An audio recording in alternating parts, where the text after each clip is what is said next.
रामपुर नाम के गांव में रमेश नाम का गरीब किसान रहता था। रमेश के पास एक छोटा सा जमीन का टुकड़ा था जिसमें वह खेती करके बड़ी मुश्किल से अपना घर का गुजारा करता था। उसने खेत में कुआं खोदने के लिए जमींदार से कर्ज भी लिया था। इस कारण उसके ऊपर बहुत बड़ा कर्ज था, इसलिए वह दिन रात चिंता में रहता था। अरे भाग्यवान, वह जमींदार कर्ज का पैसा मांगने के लिए हर रोज घर आता है। इस बार की फसल से आप उनका कर्ज लौटा देना, और मैं भी आज से मुखिया के घर का काम करूंगी। इससे आपको भी कुछ मदद हो जाएगी। अरे अनीता, तुम यह कैसी बात कर रही हो? क्या तुम दूसरे के घर काम करने जाओगी? लोग क्या कहेंगे? रमेश की पत्नी दूसरे के यहाँ झाड़ू पोछा करती है। अरे मेरी गांव में क्या इज्जत रह जाएगी?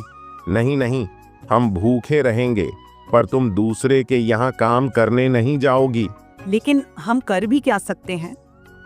मेरे से आपका दुख देखा नहीं जाता। हमें 2 वक्त का खाना भी ठीक से नहीं मिलता है।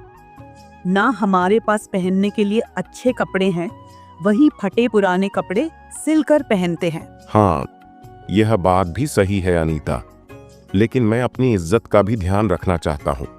इसलिए तुम फिर किसी के घर काम करने का सोचना भी मत। मैं देख लूंगा आगे क्या करना है। इतना कह के रमेश खेत में जाने लगता है। जब वह खेत में जाने लगता है तब उसे रास्ते में साधु बाबा मिलते हैं। साधु बाबा को देखकर रमेश उनके पास जाता है और उन्हें प्रणाम करता है। साधु महाराज रमेश को कहते हैं, बेटा, तुम बहुत दुखी लग रहे हो, क्या बात है? तब रमेश साधु बाबा को सारी बात बता देता है। तब साधु बाबा को रमेश की बहुत दया आती है, तो साधु बाबा रमेश को एक पत्थर का टुकड़ा देते हैं। बेटा, ये रखो, तुम्हारे काम आएगा। यह कहकर साधु बाबा वहाँ से चले जाते हैं। रमेश को कुछ समझ नहीं आता, वह सोचने लगता है, साधु जी ने यह पत्थर का टुकड़ा मुझे क्यों दिया होगा? यह मेरे क्या काम आएगा? और वह उस पत्थर के टुकड़े को देखता है। अरे ये क्या हुआ?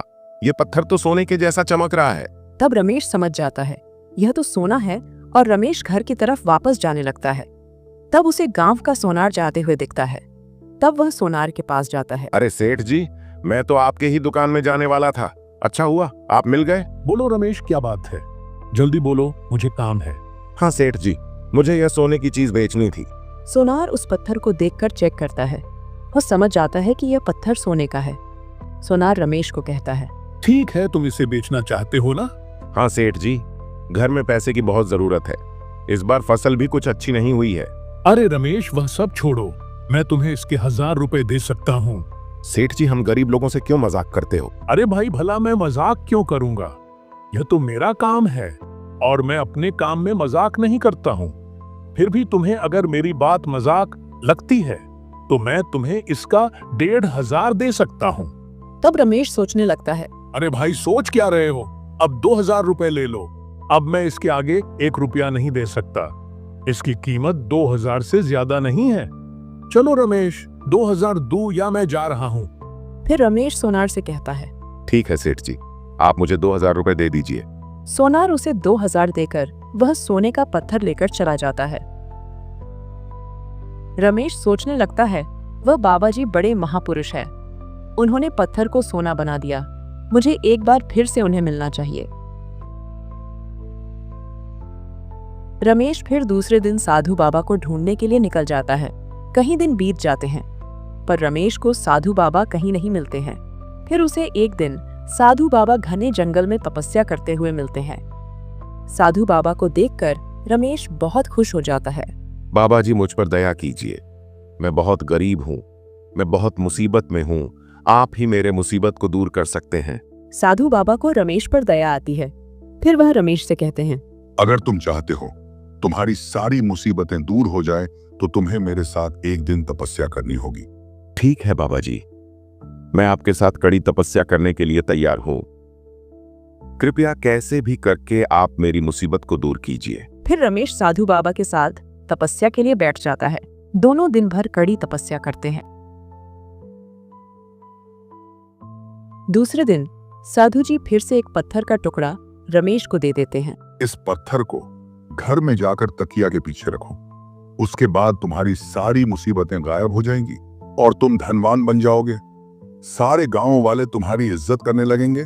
जब तक तुम्हारे पास इस पत्थर का टुकड़ा रहेगा तब तक तुम्हारे जीवन में खुशियां ही खुशियां आएंगी। एक बात ध्यान रखना, इस पत्थर को कभी खोना नहीं। बाबा जी, इस पत्थर को मैं हमेशा संभाल के रखूंगा। साधु बाबा की बात ठीक से सुनने के बाद रमेश उस पत्थर को लेकर घर की ओर निकल जाता है। थोड़ी दूर चलने के बाद रमेश को पुराना दोस्त सुमित मिलता है। रमेश सोचने लगता है, क्यों ना मैं इस पत्थर को सुमित को दिखा दूं? क्या पता उसे मालूम हो कि यह पत्थर मेरा भला कर सकता है कि नहीं। हाँ, एक बार सुमित से पूछ लेता हूं। पूछने में क्या जाता है। फिर रमेश वह पत्थर सुमित को दिखाता है और साधु बाबा की सारी बात उसे बताने लगता है। अरे सुमित, मुझे यह पत्थर का टुकड़ा बहुत बड़े साधु महाराज ने दिया है। उन्होंने मुझसे कहा है कि इस पत्थर के टुकड़े को तुम्हारे तकिए के पीछे रखना। उसके बाद मैं धनवान हो जाऊंगा। पूरे गांव वाले मेरी बहुत इज्जत करेंगे। तुम इस बात को किसी को बताना मत। तुम मेरे बहुत अच्छे दोस्त हो, बस मैं इसीलिए तुम्हें बता रहा हूं।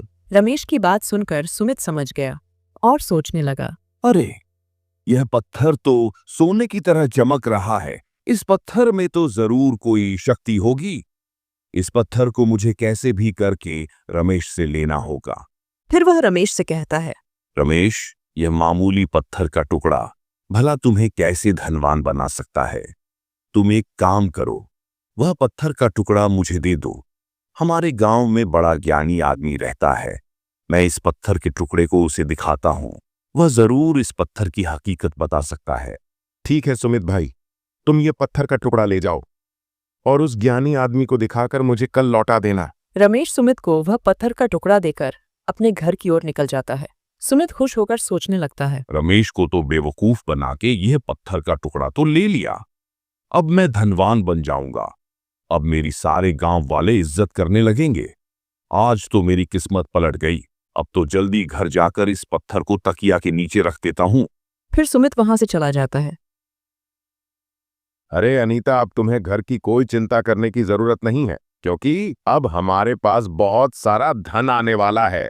फिर हम माला माल बन जाएंगे। हमारे पास धन आने वाला है, लेकिन कहाँ से? रमेश सारी बात अपनी पत्नी को बता देता है। पति की बात सुनकर अनीता को बहुत गुस्सा आता है। यह तुमने क्या किया? वह पत्थर तुम अपने दोस्त को क्यों देकर आए? उसने तुम्हें बेवकूफ बना दिया है। अब वह तुम्हें पत्थर का टुकड़ा कभी नहीं देगा।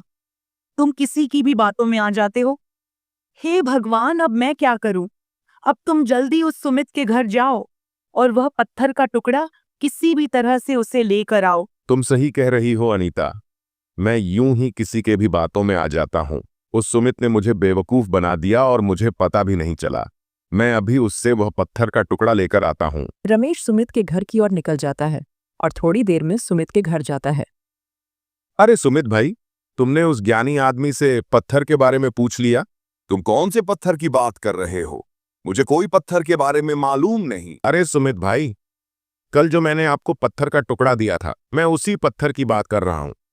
तुमने मुझसे कहा था कि तुम पत्थर को किसी ज्ञानी आदमी को दिखाओगे। अरे तुम क्या मुझे बेवकूफ समझते हो क्या? पत्थर के टुकड़े को मैं क्यों किसी ज्ञानी आदमी को दिखाऊंगा? तुम मेरा फालतू में समय बर्बाद मत करो। तुमने मुझे पत्थर का टुकड़ा कब दिया? सपने में तो नहीं दिया था ना। फालतू में आ गए बकवास करने। न जाने कहां कहां से चले आ जाते हैं। सुमित की बात सुनकर रमेश बहुत दुखी हो जाता है। वह सुमित को बहुत समझाता है, पर सुमित उसकी एक नहीं सुनता। उल्टा वह उसे पागल कहकर उसके घर से निकाल देता है।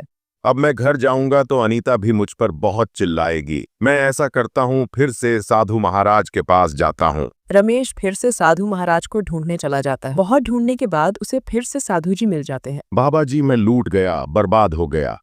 मैं उस पत्थर को संभाल के रख नहीं पाया।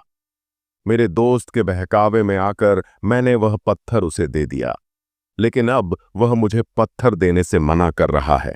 तू बहुत ज्यादा सीधा है बेटा। उसने तुझे पागल बनाकर तुझसे वह पत्थर ले लिया। अगर तू ऐसे ही सीधा बनकर रहेगा तो कोई भी तुझे पागल बनाकर चला जाएगा।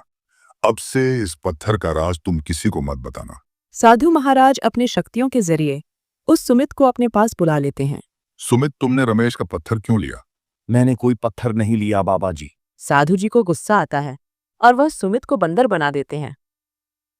सुमित बाबा जी से गिड़गिड़ाकर माफी मांगने लगता है। बाबा जी मुझे माफ करो, मैंने ही पत्थर लिया था। अरे बेटा, तुम्हारे नसीब में जितना है उतना ही तुम्हें मिलेगा। फिर से ऐसी हरकत मत करना। और फिर बाबा जी उसे इंसान बना देते हैं।